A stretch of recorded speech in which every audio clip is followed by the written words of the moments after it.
আসসালামু আলাইকুম। বিদায় 2025, শুভ কামনা করছি 2026-এর। আজকে আমরা বিদায় দিয়েছি মহান মহিষী আপসহীন এক নারীকে, যিনি বাংলাদেশের তিনবার প্রধানমন্ত্রী ছিলেন।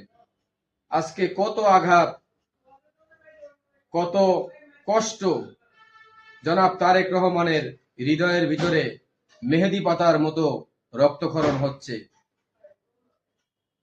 যে রক্তক্ষরণ বাহিরে দেখা যায় না, ভিতরে হচ্ছে।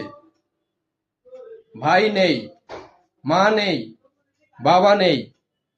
আমরা সবাই বলবো, দেশবাসী জনাব তারেক রহমানকে সবাই দোয়া করবেন, এই শোক যেন তিনি কাটিয়ে, তিনি যে বলেছিলেন আই হ্যাভ এ প্ল্যান, এই আই হ্যাভ এ প্ল্যান যেন তিনি করতে পারে, এই শক্তি তাকে আল্লাহ তাআলা দান করে। দয়া করে আপনারা এই ভিডিওটি বেশি বেশি শেয়ার করবেন।